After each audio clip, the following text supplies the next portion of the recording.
season. Kyrie Irving playing without a minute's restriction tonight and likely to get a positive, warm welcome from the Madison Square Garden crowd, you would think, in light of recent events. The intrigue. Hi, everybody. CGI Game Time presented by State Farm from our Atlanta studios. Good to have you along with us. I'm Matt Weiner. It's Rex Chapman right there. Wes Wilcox, the former general manager of the hometown Atlanta Hawks. Fellas, settle in. We got a lot to talk about. The post-Kristaps Porzingis era begins tonight in New York. A day after the stunning trade that sent Porzingis to Dallas, the Knicks welcome the Celtics to town, including possible summer free agent target Kyrie Irving. Here's head coach David Fizdale pregame. No, this is what the situation called for. Obviously I never got to coach him and was excited to coach him. We had a really good relationship, but he had to make a decision, and he felt that it was best that he get a fresh start. And so I thought that Scott and Steve really did a great job of bringing back a really talented kid in Dennis, some really proven solid veteran players, and Wes and DeAndre, guys I've competed against in the past that's really given me problems, and to get back 2 first-round picks is that's pretty dang good, and we cleared $30+ million, so you never want to see a player go, but we are excited about our future. Yeah, we talked last night. We had a great conversation last night. Obviously both of us wished each other well, kind of laughed like, man, we never even got to get on the court together like we wanted to. And but at the end of the day, this league is funny, how it works and how things come back around in certain ways. And we left it in a great place. And the whole time we were together here, I really felt like we had a good relationship. So, I leave it with no regrets with that. David Fizdale talking about the star player he never got to coach in New York, Kristaps Porzingis, who is now off to the Dallas Mavericks. Tim McMahon from ESPN just reported that he will not play or is not likely to play the rest of the season for the Mavericks. So the pairing of Doncic and Porzingis is sometime off in the future. In the meantime, in New York, the deal clears enough cap space to sign 2 max free agents this summer, which sounds like a great plan if you can sign 2 max quality free agents this summer. At the same time, it's not as good as if you don't wind up with one of those A-list players. As a GM, how risky a big swing is this for New York? Well, I like the swing. To build a great team, you got to take risk.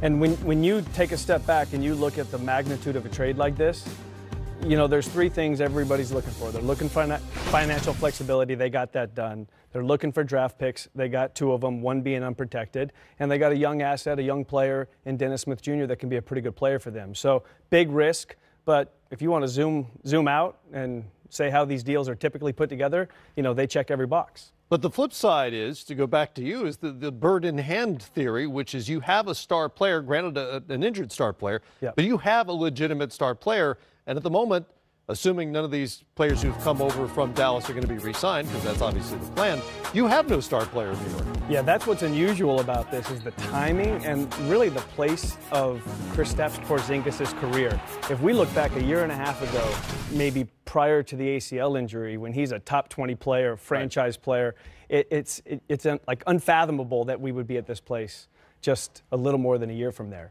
So absolutely. I couldn't agree more. It's really interesting, and these are big businesses banking their mortgaging their future on 21, 22, 23-year-old young men. I'm excited. I don't know how you sell this to the Knicks fan base. I have some friends, diehard Knicks fans. We all do. Irate today, just furious, wondering what the heck is going on. And then when you don't have a star there to sort of build around, and you don't have the bird in the hand, you're just hoping that one of these big free agents comes and maybe lures another guy with him, but that's a big hope. Both of you worked in front offices. Talk to me a little bit about sort of league chatter, how word gets around. Obviously, everybody sees what is happening in New York. They'd love to go after Kevin Durant. They'd love to go after Kyrie Irving or any number of the other huge free agents. What are the discussions, not tampering, but what are the discussions around the league right now when it comes to these A-list free agents who are out there? My take on it is yesterday when the news broke, it lit the league on fire. You know, every GM, every president, everybody, scout, coach, owner is on the phone with one another because the dynamic of the league has changed. You know, have more parts, all of a sudden, more guys may be available than there were an hour ago. So it really sets the league on fire, I think. How do you come about the calculus of whether you think one of these guys will sign with your team? They're all available. Getting them to come to your team is a different equation when the money is basically equal. I don't know, quite honestly. I do know this. If you're in L.A. or you're in New York, a mega market, you got to believe you have a shot. Yeah. This summer, there are 7 max slots between the 2 L.A. teams and the 2 New York teams. That's unbelievable. Now, there's 13 teams going into today, or going into yesterday. I think 12 teams since Dallas is kind of out of it with max room. Of that list, the teams that realistically have a chance to land a player like Kyrie Irving or Anthony Davis, unfortunately, they're those mega markets. Right. So, you know, from that perspective, it's probably like a gamble that you feel you can realistically achieve. Short of that, I really don't know. And I feel bad for some of these teams that are mid-market teams with, you know, hope to sell a little bit like we heard last year with Denver, you know, trying to get involved in LeBron, great team, we're going to be really good. And sure enough, Denver's right, but they couldn't get a meeting. Right. What do you guys make of what Kyrie Irving said today when he was asked about his future and basically backed off his vow in the preseason to re-sign with Boston, saying, ask me July 1st when free agency begins? So suddenly the door is ajar with regard to Kyrie Irving. You know, I think we've been seeing this go on throughout this season. Boston is, I'm amazed, they're as we sit here today, they're 32-19. I think that's an incredible achievement for Brad Stevens, because this team is funky, and they've been funky all season long. They've had a couple of little stretches where they look like, okay, we may be figuring this out, but they have so many good players, guys who last year, Jason Tatum got a lot of minutes, Jaylen Brown got a lot of minutes they weren't expecting to get with Gordon Hayward going out. Now everybody's back. There are not enough minutes to go around. It appears. Brad Stevens is managing it for now, but with Kyrie, I think you've just got to sort of play this out, see what happens. Danny, you know this about Danny Ainge. Danny's on the phone, talking to everybody about everything. Well, the Celtics have played well lately. They've won 7 of their last 8. Danny is an aggressive general manager. He's never been afraid to make deals. Do these comments, do you think, affect the way he's thinking about Kyrie right now? Like, does that open the door to something next week? I would say their goal is clear. Re-sign Kyrie and trade for Anthony Davis in the offseason. Right. That's plan A. Internally, you have to believe that there's a conversation with the group that says, okay, the temperature's shifted here. And that has to be connected to their record. Everybody comes in the season and we believe Boston's going to be #1 in the East. And we're halfway through and they're 4th. And there's been a little bit of consternation between Kyrie and his young teammates. And in fact, it's interesting. You know, Kyrie has not played 8 games this year. Boston's 6-2 in those games. Jaylen Brown's averaging nearly 20 points in those games. So it's a fascinating dynamic. And last year they one game from the NBA Finals without Kyrie. So it's really a compliment to the front office and job they've done. I would also say this. I would never bet against Danny Ainge and Brad Stevens. And when you look at the front offices involved and their track records, really good guys everywhere who have done a nice job, but nobody involved in any of this stuff has the track record of Danny Ainge. No, and I would not bet against the Boston. And they've got assets to do really any combination of things. That's right. I mean, whether it's short term or this upcoming summer, if it's Anthony Davis or whoever might be involved. Let's bring in Brian Mahoney, who is in the middle of all this intrigue in Manhattan. That's where he covers the Knicks for the Associated Press. And Brian, how was this Porzingis news received around town amongst Knicks fans over the last 24 hours? Well, being a Knicks fan, some loved it and a lot hated it. It's been a real mixed bag. There are some people who look at it like, how could they have traded this guy? He was the best player they've drafted in years, and he was going to be the superstar here for years and years to come. And there's a lot of people who look at the possibilities now with the cap space they have, with the picks they have, that maybe, whoa, we can really do something here really fast. So, over the last 24 hours, there has been, a great debate in New York, and I can really see both sides of it. In terms of the risk moving forward, does the management in New York, Steve Mills in particular, is there a confidence level that they're going to get one of these A-list free agents for certain, or are they gambling more than they might let on? I have to assume they feel really good about it because no matter what, even if they say, look, Kristaps didn't want to be here, and even if you're concerned about coming off the ACL, you still don't make that move in my mind unless you're really sure there's going to be a great payoff beyond just, draft picks and Dennis Smith Jr. So, again, we've seen teams try and try again in free agency, and it doesn't work out. So it's always a risk, but it's a risk I think they feel is worth taking, and there's enough good guys out there in this class. Obviously, we've talked about the names forever that you kind of have to give yourself a shot to be in that race if you can. Brian, this is the second time that Kristaps Porzingis was in trade conversations. The first time they didn't do it. One of the questions is, how does medical play into this? Do you have any idea if there was a concern that whether the back or the ACL had a significant influence in this decision, or was this just about honoring the trade request? They said it was secondary. They were asking about the health a little bit, but I have to believe it's part of the concern. Even Kristaps himself said earlier in this year, the doctors told him there wasn't really kind of a track record of a guy at his size having an ACL. Part of the reason they took the recovery so slowly was because there was nothing really to go on. Who had this previously, how long he was out. A 7'3" guy just doesn't happen very much. So there's no way they were going to know if he were going to be the same player again. I think obviously at his age, you would hope he would be, and he probably will be. But when you line up your pros and cons list, why to make a deal? I think one of the things you have to consider is maybe he's not the Kristaps he would have been 2-3 years ago.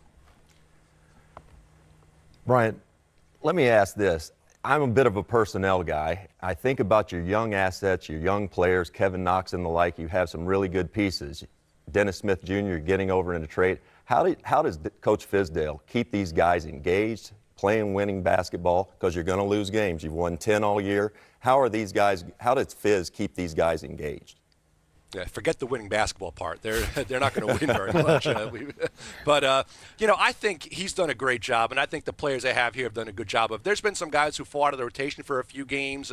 Trey Burke, for one of them, was here. Moutier was, and when they come back in, they play pretty well. So he's keeping them engaged when they're not in the games, and it seems like they are playing hard. I think the young guys, a guy like when Dennis Smith Jr. comes in here, will be the same way. It didn't go his way in Dallas as much as he would have liked to. It's a great shot here. He could be the point guard of the future, maybe in New York. So I do think they'll keep playing hard. The wins are not going to come, but the effort still can be there, I think, and hopefully it will be. Across the river, news today, D'Angelo Russell was named by Adam Silver as the replacement for Victor Oladipo on the Eastern Conference All-Star squad. What kind of validation is that for the Brooklyn Nets as a team, especially given where they're coming from over the last few seasons? Yeah, I mean, they were really excited about it. I think they were, pretty let down when he didn't make it as a reserve on Thursday. But he's earned it. I really thought he deserved to be in this game. I wasn't totally sold on him earlier in the year, but the way he's played now, what they've lost in the backcourt with him, Karis LeVert, Alan Crabb, and now Spencer Dinwiddie, he's really had to step up his game. And since all those guys went out, they're playing some of the best basketball in the East, and that's a lot because of how well D'Angelo Russell has played. And it's really worthwhile for him to get this, and for the Nets, like you say, to kind of show that they're going in the right direction to have an all-star now. He's been very good here lately. Quickly, again, on the Knicks before we let you go. Dennis Smith Jr., DeAndre Jordan, Wes Matthews, not playing tonight. When are they likely to make their Knicks debuts? I would think the next game because they all were here. They're just not playing. So they've been in New York already now, and they've met the team. So, Sunday is the next game. Maybe they'll be ready for then. I think that would probably be the goal if the Knicks can make it happen. All right, Brian Mahoney from the Associated Press. Appreciate the time as always. Thank you, guys. All right. You guys, you've been through this before. Explain to the folks what is involved when players move back and forth. What has to happen? Thanks, Tony. Catch you soon. And whatnot. Yeah, coordinating physicals is really the biggest thing. Players are informed, no, they're not going to send me. And we coordinate travel, trying to nail down physicals and get them ready to play as soon as you can. What's interesting in this situation, it looks like neither team wants their players to play. Right. And so no rush, there's no rush. And probably, we don't know, but the safe bet is Wes Matthews and DeAndre Jordan are going to be either retraded. They can't be traded together in aggregation, but they can be traded individually before next week's deadline, or if not traded, bought out. Because a big part of this trade that we haven't really talked about is the incentive for the Knicks to continue to lose to increase their lottery odds, even though they've been flattened, as was talked about earlier. I think this is big for Dennis Smith Jr. They're going to want, obviously, to get him in the uniform and playing as quickly as they can, because he does have a chance to be an extremely good player. And listen, being the point guard in the Big Apple for a decade ain't all bad. Yeah. For a decade? Well, you know. You're giving him a decade? I'm hoping. I'm hoping he's that guy. Tell that to Frank Ntilikina. Or Emmanuel Mudiay or Trey Burke, for that matter. Losing, by the way, something the Knicks are very good at lately. Very good, consistently. Lost 11 in a row, in fact, as they take on the Celtics tonight. All right, more coming up here on Game Time Live. Anthony Davis spoke up for the first time since his trade demand went public. We'll hear from AD on his future next. NBA. In conference standings, you see the two teams sitting up top right there, separated by a half game. You get to see them for your viewing pleasures tonight on TNT. Woo! Oh, yeah.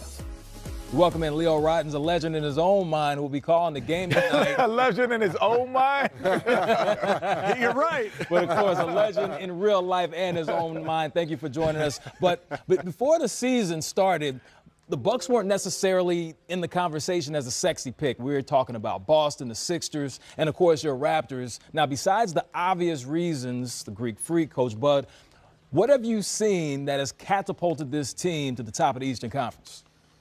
Well, I can't not answer that without saying Mike Budenholzer. I mean, as soon as I heard his name getting hired with this organization, I said that's going to make a difference. And you could see it, the way they play, the way the ball moves defensively. It's the whole package. So he's really made a huge difference. The other thing is Middleton. You know, a lot of people don't talk about him, but he's a big-time player. Not only he can shoot from anywhere on the floor, but he can create his shot off the dribble. And he's done some damage in previous games against the Raptors. So, you know, he's a big concern to me. And I like the fact that, you know, Bledsoe kind of came to Milwaukee with a lot of baggage.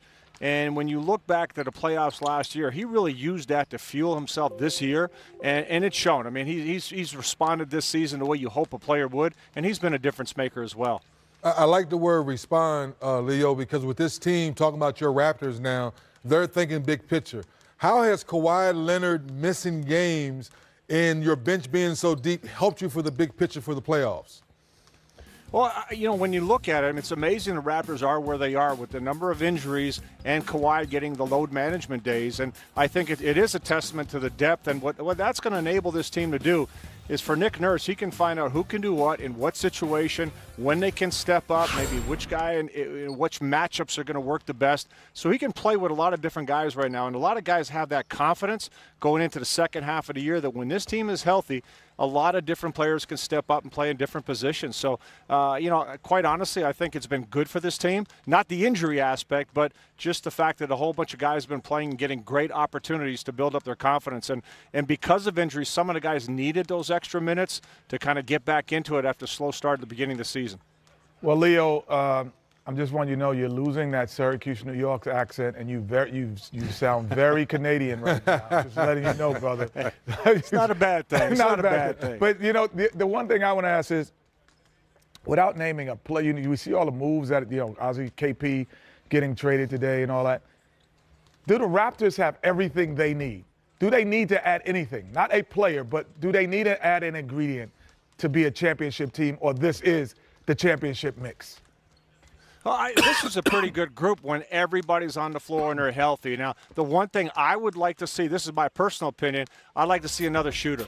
You know, every time, you know, watching players kind of, you know, Ariza going to Washington, Korver going to Utah, I'm looking at those guys going, ooh, they could help. And just having another guy to be a knockdown shooter on the floor. Danny Green's been amazing. You know, C.J. Miles has kind of been up and down, coming into his own as of late. Fred VanVleet's been banged up early in the season. He's still kind of getting out of that, but, you know, when he's going, his jump shot's there. But just having that one other guy alongside Danny Green that you know that ball gets to him, it's going in, I think would help a lot. Well, we all know when the ball went to you, it was definitely going in. Enjoy the game tonight. We're looking forward to hearing your call. It was going somewhere. Legend in his own mind. Legend in his own mind. Leo, my man, thanks for joining us on Game Time. We'll see you soon. I appreciate it, guys. Man, he was a bad boy. What? Hey, no doubt about it. There's a bad boy right there, too, playing where the bad boys used to play indeed, Dallas. Look at Detroit. old man Dirk running. Get loose, Dirk. Get loose. No Luka in the game, though, tonight. He's going to sit this one out. Why? I don't know, but we'll talk to you about it next on Game Time. Rest.